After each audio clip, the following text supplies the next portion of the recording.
इसमें मेरे लिए क्या है, अपने लाइफ पार्टनर के साथ आप कैसे कम्युनिकेट करते हैं, इस पर नए सिरे से ध्यान दें। इंग्लिश, मैंडरीन, स्वाहिली, क्वेचुआ, ये दुनिया भाषाओं से भरी है और अगर कोई व्यक्ति हमसे उस लैंग्वेज में बात करे जो हम नहीं बोलते हैं तो हम में से अधिकतर लोग एक भी शब्द नहीं समझ पाएंगे। दोस्तों, वास्तव में कॉमन लैंग्वेज में बात ना करना हमारे लिए मिसअंडरस्टैंडिंग, कॉन्फ्लिक्ट और नाराजगी का एक मेन रीजन है। लकीली हम में से अधिकांश लोग वो लैंग्वेज बोलते हैं जो हमारा पार्टनर बोलता है। अलग अलग भाषाएं या तरीके हैं लव को एक्सप्रेस करने के, और अपने पार्टनर की प्राइमरी वे ऑफ कम्युनिकेशन को समझना किसी भी अच्छे रिश्ते या शादी का महत्वपूर्ण हिस्सा है। तो दोस्तों, इस बुक में आप जानेंगे इंसान की प्यार की जरूरतों के बारे में। आप जानेंगे किस तरह से लोगों के बीच प्यार को कम्युनिकेट किया जाता है और आप जिस लैंग्वेज को बोलते हैं उसकी पहचान कैसे करें। तो इस बुक से आपको पता चल जाएगा कैसे बातों के ट्रांसलेशन में ही मार्क और एंड्रिया का विवाह खो सा गया था, क्यों प्यार में रहना केवल 2 साल तक रहता है और उसके बाद धीरे धीरे फेड होता चला जाता है, कैसे एक बुरा क्रिसमस गिफ्ट आपके साथी के साथ आपकी कम्युनिकेशन को इन्फ्लुएंस कर सकता है। दोस्तों, प्यार एक ह्यूमन नीड है जो आपके इमोशनल हेल्थ से डिफाइन होता है। यदि इंग्लिश लैंग्वेज में एक शब्द है जो एब्सोल्युटली एसेंशियल है और पूरी तरीके से कंफ्यूजिंग है, वह शब्द है लव यानी प्यार। लेकिन इसके काउंटलेस मीनिंग होने के बावजूद फिलोसोफर एंड रिलीजियस थिंकर एक साथ सहमत है कि प्रेम जीवन के लिए नेसेसरी है। दोस्तों, तो फिर बात यह आती है कि आपको प्यार के बारे में कैसे सोचना चाहिए। खैर, सबसे पहले यह इंपॉर्टेंट है कि इस शब्द की कई डेफिनेशन से आप कंफ्यूज ना हो। लव के उस टाइप पर ध्यान देना चाहिए जो आपकी इमोशनल हेल्थ की चाबी है। हालांकि हम इस शब्द का कई तरीके से प्रयोग करते हैं, जैसे आइसक्रीम, कार या गहने जैसे ऑब्जेक्ट्स के रेफरेंस में, जॉगिंग, हाइकिंग और डांस जैसी एक्टिविटीज के बारे में हमारी फीलिंग्स को एक्सप्रेस करने के लिए, और पार्टनर्स या पेरेंट्स से इमोशनल कनेक्शन के बारे में बात करते समय हम इसे रोमांटिक फीलिंग्स को पॉइंट आउट करने के लिए भी उपयोग करते हैं। दोस्तों, प्यार को डिफाइन करने का सबसे आसान तरीका है कि आप अपने इमोशनल फुलफिलमेंट के सोर्सेस पर एक नजर डालकर देखें कि प्यार से आप क्या समझते हैं। ऐसा इसलिए है क्योंकि ह्यूमन नेचर की बेसिक रिक्वायरमेंट है लव्ड एंड एप्रिशिएटेड फील करना। उदाहरण के लिए, चाइल्ड साइकोलॉजिस्ट ने दिखाया कि सभी बच्चों की इमोशनल नीड्स होती हैं जो कि अगर छोड़ दी जाएं तो बच्चे में इमोशनल इनस्टेबिलिटी आ जाती है। इसलिए प्यार स्पष्ट रूप से इंपॉर्टेंट है और आपको इसे मेजर करने का एक तरीका चाहिए। आपकी इमोशनल नीड्स को पूरा किया जा रहा है या नहीं, यह तय करने का एक तरीका है कि अपने लव टैंक पर ध्यान दें और पता लगाएं कि किस चीज की कमी है। जैसे कार बिना पेट्रोल के नहीं चल सकती, वैसे ही आप प्रेम के बिना यानी प्यार के बिना यानी लव के बिना नहीं चल सकते। दोस्तों, और अगर प्रेम और अफेक्शन की आपकी रिक्वायरमेंट पूरी नहीं हो रही है तो एंड में आपके पास एक खाली टैंक ही बचेगा। अपने लव टैंक को फुल रखना एक हेल्दी मैरिज का एक एसेंशियल पार्ट है। सभी सॉलिड मैरिजेस को फ्यूल की रिक्वायरमेंट होती है। दोस्तों, उदाहरण के लिए, लेखक का एक क्लाइंट है जो सोचता है कि फाइनेंशियल गेन, मटेरियल पोजीशंस खाली प्रेम टैंक को कंपनसेट नहीं कर सकते हैं। मतलब उसे लगता है कि एक फैंसी घर, महंगी कार और एक समुंदर तट पर बने घर का कोई मतलब नहीं है अगर आपकी पत्नी आपको प्यार नहीं करती है तो। और देखा जाए तो यह बहुत सत्य है। दोस्तों, जैसे ही प्यार की खुशी कम होती है, आपके रिश्ते बदल जाते हैं। कम्युनिकेशन ही इसका एकमात्र समाधान है। दोस्तों, आपने ध्यान दिया होगा कि हमेशा हमारे पास कोई नया एक्सपर्ट या बुक होती है जो लॉन्ग लास्टिंग मैरिज के सीक्रेट्स को जानने का क्लेम करती है। फिर भी हनीमून पीरियड के बाद जब प्रेम करने का उत्साह कम होने लगता है तो बहुत सारे कपल्स अपने प्यार को बचाए रखने के लिए स्ट्रगल कर रहे होते हैं। यह आपको आश्चर्यचकित करेगा कि प्रेम हम पर कैसे असर डालता है और हमारी मैरिजेस को कैसे चलाता है। खैर, प्रेम में होने पर हमें गुलाबी चश्मे से दुनिया को देखना पड़ता है या नहीं, ये भी आप जानेंगे। तो आगे सुनिए। दोस्तों, इन लव फिनोमिनन अट्रैक्शन का वो पहला फेज है जिसमें हम रिलेशनशिप को स्टार्ट करते हैं। यह प्यार का ऑब्सेसिव और सहजता वाला हिस्सा है जो जानवरों के रिप्रोड्यूस और स्पीसीज को समृद्ध करने के तरीके के सबसे करीब है। यह इनिशियल फेज हमारे फैसले को ब्लर करता है। और इसे इस किताब में बारीकी से स्टडी किया गया है। उदाहरण के लिए मनोचिकित्सक डोरोथी टेनोव ने इन लव फिनोमिनन का इन डेप्थ एनालिसिस किया और सैकड़ों कपल का अध्ययन करने के बाद उन्होंने पाया कि रोमांस के आसपास फोकस्ड मैक्सिमम रिश्तों का एवरेज लाइफ स्पैन सिर्फ और सिर्फ 2 साल था। यानी 2 साल में आपका हनीमून पीरियड, आपका पूरा रोमांस धीरे धीरे खत्म होता चला जाता है दोस्तों। ऐसा इसलिए क्योंकि एक बार प्यार में पड़ने का उत्साह खत्म होते ही रियलिटी शुरू हो जाती है। इस डिफिकल्ट ट्रांजिशन से बचने के लिए हर कपल को एक इमोशनल एटमॉस्फेयर बनाने की जरूरत होती है, जिससे वो अपने डिफरेंसेस पे काम कर सके और एक दूसरे की इमोशनल नीड्स को पूरा करने में मदद कर सके। पर कैसे? दोस्तों, एक शादी में इनिशियल स्टेजेस के बाद सच्चे प्यार का माहौल बनाने का पहला कदम इफेक्टिव कम्युनिकेशन होता है, क्योंकि इंसानों की कई इमोशनल नीड्स होती हैं जो short lived in love experience से पूरी नहीं हो सकती। इसलिए जैसे ही लव की फीलिंग्स कम होने लगे, कपल्स को अपने इमोशनल कम्युनिकेशन पर काम करने की जरूरत होती है, जो उनकी लॉन्ग टर्म रिलेशनशिप को बना सकती है। दोस्तों, रियल लव एक चॉइस है, जिसका मतलब है कि अलग एटीट्यूड और सोचने का नया तरीका अपनाना। यह शादी से आपके एक्सपेक्टेशंस को डिफाइन करने का काम है। यह इस बात पर डिपेंड करता है कि आप कैसे अपने पार्टनर के साथ अपनी एक्सपेक्टेशन शेयर करते हैं और उन एक्सपेक्टेशंस को अपने साथी से कैसे प्राप्त करते हैं। लोग अलग अलग तरीके से प्यार को फील और एक्सप्रेस करते हैं, और आपके पार्टनर की लव लैंग्वेज समझना एक लंबे समय तक चलने वाले रिश्ते की चाबी है। दोस्तों, ज्यादातर लोग जानते हैं कि लैंग्वेज में शब्दों से भी ज्यादा बहुत कुछ होता है। उदाहरण के लिए बॉडी लैंग्वेज और टोन ऑफ वॉइस। ठीक वैसे ही प्रेम की भाषा कॉम्प्लेक्स होती है। ऐसा इसलिए है क्योंकि अलग अलग लोग अलग अलग तरीकों से प्यार महसूस करते हैं और इसे एक्सप्रेस करने के लिए अलग अलग वर्ड्स और एक्शन का उपयोग करते हैं। एसेंशियली हम सभी अलग अलग लव लैंग्वेज बोलते हैं, इसलिए मल्टीलिंगुअल यानी एक से ज्यादा लैंग्वेज बोलने की तरह यह भी आपके लाभ के लिए हो सकता है कि आप ये जाने कि अलग अलग लोगों की अलग अलग लव लैंग्वेज क्या होती है। प्यार को एक्सप्रेस करने के अलग अलग तरीके को समझना आपको एक स्ट्रॉन्ग हैप्पी रिलेशनशिप बनाने में मदद करेगा दोस्तों। लेकिन कपल्स को एक दूसरे की लव लैंग्वेज की बारीकियों को समझने के लिए टाइम देना जरूरी होता है। यह एफर्ट डालने लायक कदम है, क्योंकि यह आपके पार्टनर के लव टैंक को भरने का श्योरेस्ट तरीका होता है, और भरा हुआ लव टैंक आपको और आपके पार्टनर को, आपके रिश्ते को मजबूत बनाए रखने में बहुत मदद करता है। गलतफहमी तो उन पार्टनर्स के बीच में भी पैदा होती है जो एक दूसरे को सालों से जानते हैं। आमतौर पर इसका कारण एक पार्टनर का दूसरे पार्टनर की लव लैंग्वेज को गलत तरीके से ट्रांसलेट कर लेना होता है। ऑल्दो पार्टनर्स में बहुत सारी आदतें सेम होती हैं, पर वे अक्सर अलग अलग तरीके से फील और एक्सप्रेस करते हैं। किसी पर्सन की लव लैंग्वेज से उसका पार्टनर बिल्कुल मैच करे, ऐसा होना बहुत अनकॉमन है। उदाहरण के लिए मार्क और एंड्रिया इस फैक्ट को छोड़कर सब बातों पर डिसएग्री थे कि वे दोनों अपने बच्चों से प्यार करते थे।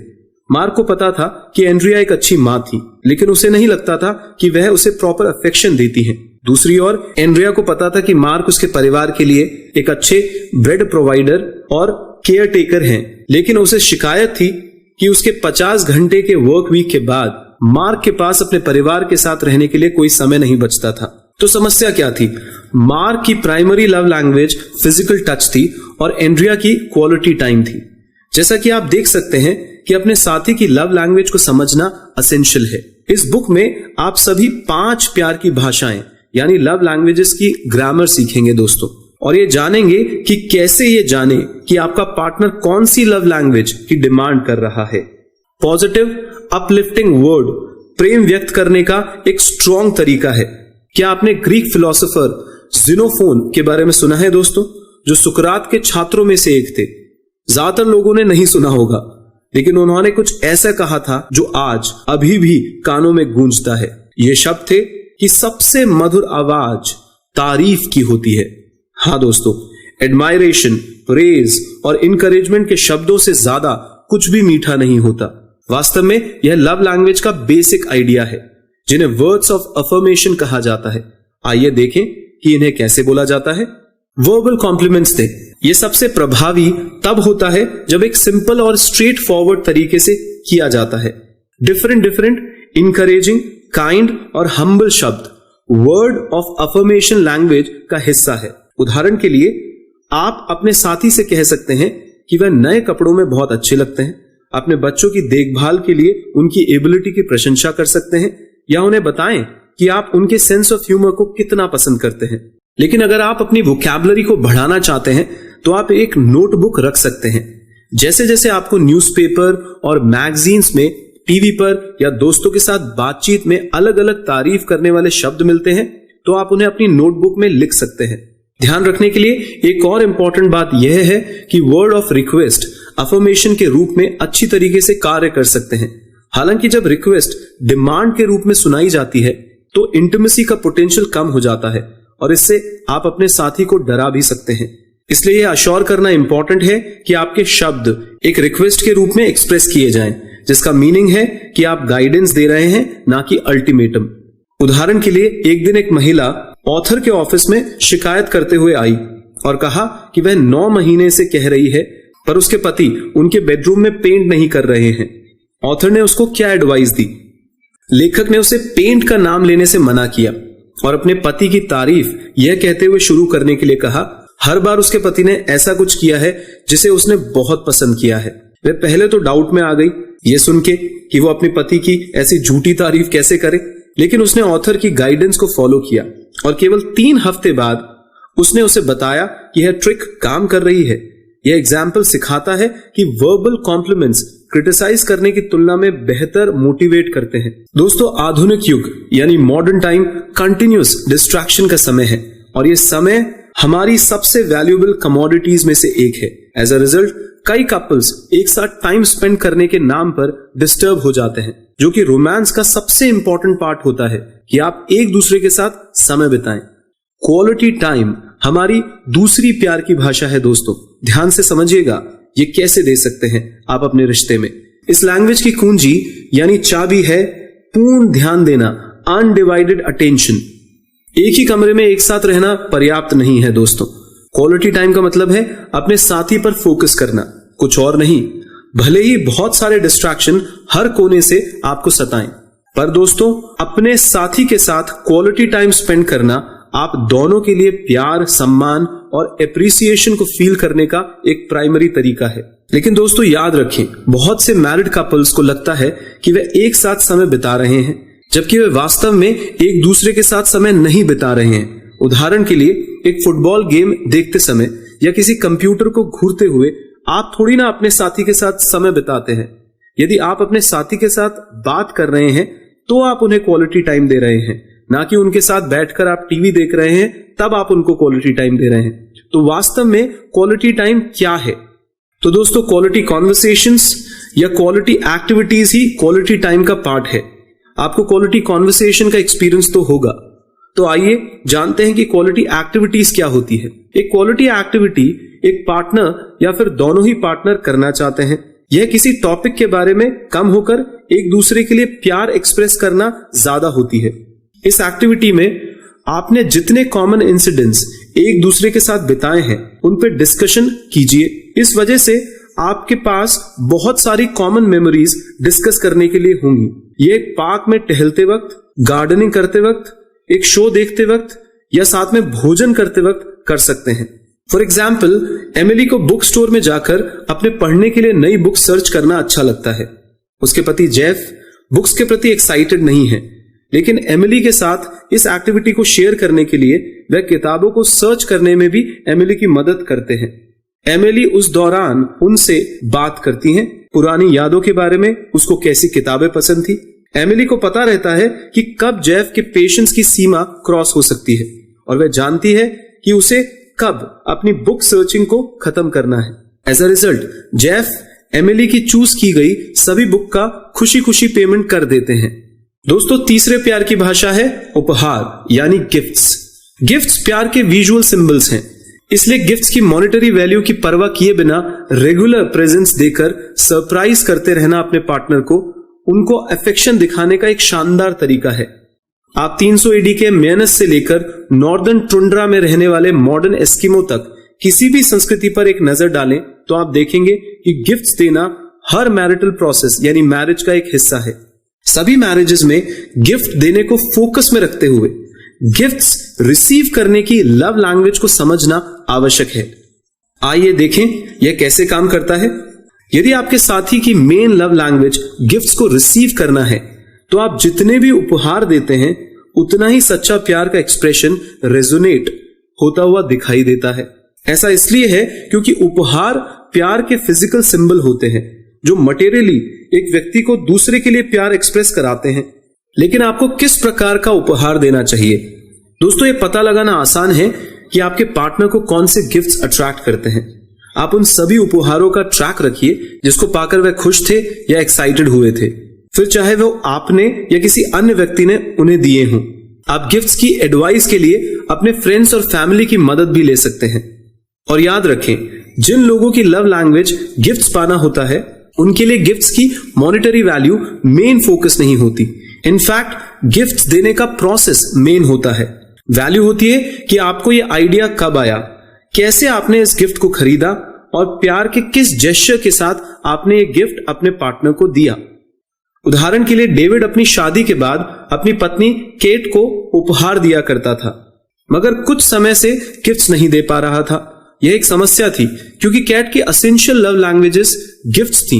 वह इमोशनली अबैंडन्ड फील करने लगी थी।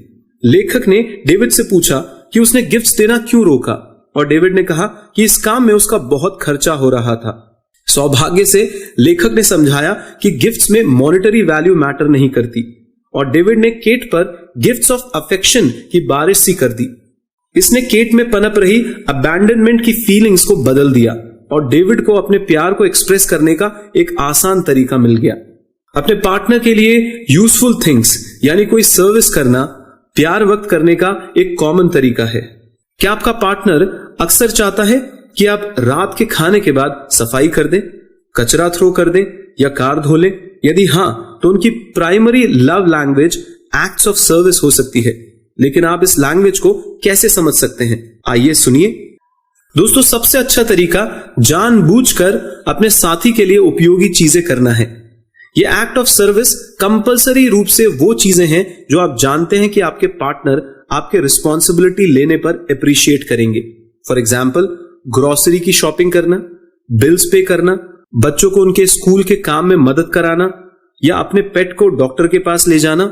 लेकिन जैसे आप प्रेम की मांग नहीं कर सकते, आप अपने साथी से एक्ट ऑफ सर्विस की भी मांग नहीं कर सकते दोस्तों। नहीं आपका साथी आपसे कर सकता है। वास्तव में एक वैल्यूएबल प्यार की भाषा जाहिर करने के लिए इस तरह के एक्ट्स को वॉलंटियर एक्ट्स होना चाहिए। इसलिए यह पूछने की बजाय कि आपका साथी आपके लिए क्या कर सकता है, पूछें कि आप अपने साथी के लिए क्या कर सकते हैं। हालांकि ध्यान रखें कि इस सवाल को पूछने पर आपको एक नजर डालने की रिक्वायरमेंट हो सकती है और यहां तक कि ट्रेडिशनल जेंडर रोल पर भी अपने विचारों को एडजस्ट करना पड़ सकता है। उदाहरण के लिए, घर चलाना और बच्चों की देखभाल करना महिलाओं के लिए एक नेसेसरी टास्क नहीं है। ऐसा अपने दिमाग में विचार करिए, क्योंकि एक्ट ऑफ सर्विस के बारे में सीखने के लिए आपको आपके दिमाग के स्टीरियोटाइप्स को साइड में रखकर यह तय करना होगा कि आपकी रिस्पॉन्सिबिलिटीज क्या हैं। मार्क का एग्जाम्पल लेते हैं, जो एक ऐसे परिवार में बड़ा हुआ था जहां उसके पिता ने घर के काम करने के लिए उंगली तक नहीं उठाई थी। उनके पिता ने फर्श की सफाई या डायपर बदलने जैसे कामों को महिलाओं के काम के रूप में देखा था। दूसरी तरफ मार्क ने देखा कि उनकी पत्नी मैरी के लिए यह कितना इंपॉर्टेंट है कि घर के कामों में कोई मदद करा दे। इसलिए उसने जेंडर स्टीरियोटाइप को साइड में रखकर मैरी की मदद की। इसलिए उसने अपने बिहेवियर को अपनी स्टीरियोटाइप समझ से ओवरकम करने और अपनी पत्नी के लव और रिस्पेक्ट पाने के लिए उसने एक्ट ऑफ सर्विस की प्यार की भाषा को फॉलो किया। तो दोस्तों, अब हम सुनेंगे पांचवी प्यार की भाषा, फिजिकल टच। फिजिकल स्पर्श आपके प्यार को दिखाने का एक पावरफुल तरीका है। क्या आप जानते हैं, जिन बच्चों को जो केयर दिया जाता है बाहों में भरकर या किस कर वह उन बच्चों की तुलना में हेल्दियर और इमोशनल लाइफ जीते हैं जिनको यह सब नहीं मिल पाता। यह सच है दोस्तों, और हमें इस फैक्ट से सरप्राइज नहीं होना चाहिए, क्योंकि फिजिकल टच कुछ लोगों की प्राइमरी लव लैंग्वेज होती है।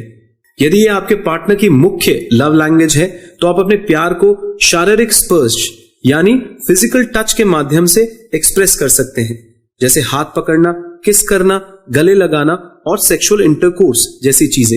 फिल्म देखते वक्त और रास्ते पे चलते वक्त अपने पार्टनर का हाथ तो पकड़ सकते हैं।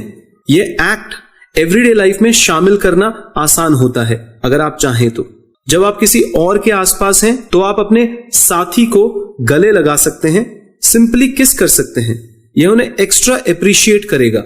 हाँ, कुछ लोग भारत में पब्लिक डिस्प्ले ऑफ लव के खिलाफ हैं, पर ध्यान रखें यह आपको अपनी वाइफ के साथ ही करना है। समझ रहे हैं ना? उदाहरण के लिए जैसोलीन ग्रीन की मैरिज एक मिलिट्री मैन से हुई है। हालांकि वह और उसके पार्टनर अक्सर फिजिकल एक साथ नहीं हो सकते हैं। वह अपने पति के ओवरसीज में रहने के दौरान उनके साथ कनेक्टेड महसूस करने के तरीके ढूंढती रहती हैं। यदि आप और आपका पार्टनर भी एक दूसरे से बहुत दूर रहते हैं तो करीबी महसूस करने का कोई तरीका ढूंढने का प्रयास करें। तो मैं आपको एक उदाहरण दूंगा। अपने साथी की पुरानी शर्ट पहनकर स्काइप वीडियो चैट कर सकते हैं या उन्हें फोटो भेजने जैसे कुछ और टची फीलिंग्स के सिनेरियोस क्रिएट कर सकते हैं। लेकिन जब आप अपने साथी के साथ होते हैं, आप उसके अनएक्सप्लोर्ड स्थानों को छूने की कोशिश कर सकते हैं और इस बारे में उनका फीडबैक पूछ सकते हैं कि क्या यह प्लेजरेबल है। बस याद रखें, केवल आपका पार्टनर ही आपको क्लियरली बता सकता है कि उसको रियलिटी में क्या अच्छा लगता है, और वो यह पूछ भी सकता है कि आपको क्या अच्छा लगता है। वास्तव में रिश्ते में दोनों लोगों के लिए यह इंपॉर्टेंट है कि कैसे एक दूसरे को टच करने और एक दूसरे को खुश करने के बारे में सीखें। यदि आप ऐसा करने के लिए क्रिएटिव तरीकों की तलाश कर रहे हैं तो आपको मसाज या सेक्सुअल टेक्निक्स की स्टडी करना भी मदद कर सकता है। दोस्तों, यह समझने के लिए भी हार्ड वर्क करना आवश्यक है कि फिजिकल टच के छोटे छोटे स्टेप्स आपके साथी के लव टैंक को कैसे भर सकते हैं। टच के प्रेशर को अलग अलग तरीके से करने का प्रयोग कर सकते हैं आप। और जाहिर है, जब ये टच करने की बात आती है तो क्या एप्रोप्रिएट है और क्या इनएप्रोप्रिएट है, केवल ये आप और आपके पार्टनर के थ्रू ही डिफाइन किया जा सकता है। दोस्तों, तो दोस्तों, अपनी प्राइमरी लव लैंग्वेज को पिन पॉइंट करें। अब जब आप 5 लव लैंग्वेजेस को जान चुके हैं तो यह पता लगाना बहुत इंपॉर्टेंट है कि आपकी लव लैंग्वेज कौन सी है। पर यह आसान है। सबसे पहले अपने आप से पूछें कि आप अपने पार्टनर से अक्सर क्या रिक्वेस्ट करते हैं। यह संभावना है कि जिन चीजों के लिए आप अधिक से अधिक पूछते हैं वही वो चीजें हैं जो आपको अधिक इमोशनल रूप से पूरा करती हैं। फिर अपनी इंस्टिंक्ट्स को फॉलो करें और ध्यान रखें कि जब आप वास्तव में अप्रिशिएट करते हैं तो मन में क्या आता है। जब आपको कोई अप्रिशिएट करता है तो आपके मन में क्या आता है। हो सकता है आपको किसी के साथ टाइम स्पेंड करना बहुत अच्छा लगता हो, या किसी से प्रशंसा प्राप्त करना आपको और भी अच्छा लगता हो। इन सब चीजों को ऑब्जर्व करें। एक बार जब आप जानते हैं कि आपको क्या अच्छा लगता है तो विचार करें कि आपका पार्टनर ऐसा क्या करता है जिससे आपको तकलीफ होती है। वास्तव में दोस्तों, पेनफुल रिलेशनशिप एक्सपीरियंसेस आपके लव लैंग्वेज को खोजने के लिए एक एक्यूरेट गाइड हो सकती है। जरा सोचिए कि आपके पार्टनर आपके लिए पास्ट में क्या करने में फेल हो गए।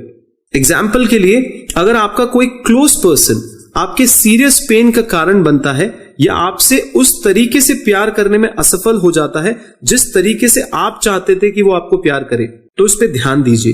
तो दोस्तों, यदि ऐसे सभी एग्जाम्पल एक ही कैटेगरी में आते हैं तो यह एक अच्छा चांस है कि वह कैटेगरी आपकी प्राइमरी लव लैंग्वेज हो सकती है। लेकिन आपकी परवरिश का भी आपकी लव लैंग्वेज के डेवलपमेंट पर एक बड़ा इफेक्ट पड़ता है। यह समझना हेल्पफुल है कि आपके माता पिता ने आपको कैसे लव फील कराया था जब आप बड़े हो रहे थे। इस तरीके की यादें आपको यह पता लगाने का एक और रास्ता दे सकती है कि एक्चुअली आपकी लव लैंग्वेज क्या है। फॉर एग्जाम्पल, एला की main love language gift receive करना है, लेकिन यह समझने के लिए उसे अपने चाइल्डहुड के बैड एक्सपीरियंसेस के बारे में सोचना पड़ता है। हाँ दोस्तों, स्पेसिफिकली वह क्रिसमस की उस सुबह को याद करती थी जब वह छोटी लड़की थी। तब उसके बड़े भाई ने उसके लिए गिफ्ट चुनने में कोई भी मेहनत नहीं की थी और समय बचाने के लिए उसे घर में ही पड़ा हुआ कोई सामान दे दिया। इस मूवमेंट और इमोशनल पेन को याद करते हुए एला ने पाया कि उसके लिए गिफ्ट्स रिसीव करना कितना इंपॉर्टेंट है। तो दोस्तों, याद रखें, एक बार जब आपने अपने और अपने साथी की लव लैंग्वेज को पिन पॉइंट कर लिया है तो उस नॉलेज का यूज करना शुरू करें। आफ्टर ऑल, कम्युनिकेशन ही सच्चा प्यार है दोस्तों। तो अंतिम सारांश में हम इस बुक के प्रमुख संदेश को आपके सामने रखते हैं। आजकल मैरिड कपल्स कि कई प्रॉब्लम सामने आती हैं। इन प्रॉब्लम्स का केवल एक रीजन है, अलग अलग तरीकों से प्यार को एक्सप्रेस और फील करना। डिफरेंट लव लैंग्वेजेस को सीखना आपके रिलेशनशिप में होने वाले कम्युनिकेशन को इंप्रूव करता है और आपके पार्टनर के इमोशनल वेलबींग को सपोर्ट करता है। तो आप तुरंत क्या एक्शन ले सकते हैं? कठिन समय में अपने साथी की सहायता करें। हाँ दोस्तों, तो वह क्या सबसे अच्छा गिफ्ट है जो आप अपने साथी को दे सकते हैं? आपको एक हिंट देने के लिए, यह हीरा, फूल या कोई कार नहीं है दोस्तों, यह उपहार है स्वयं आप खुद। हाँ, इसको समझिएगा दोस्तों। इसका मतलब है स्पेशली कभी भी जब आपके साथी को आपकी जरूरत हो तो आप उसके पास खड़े हों, जैसे कि प्रेगनेंसी या करियर की उथल पुथल। आपको यह जानकर सरप्राइज होगा कि मुश्किल समय में साथ होना यानी किसी के लिए फिजिकली प्रेजेंट होना एक बहुत अच्छा इंपैक्ट डालता है रिश्ते पर। धन्यवाद।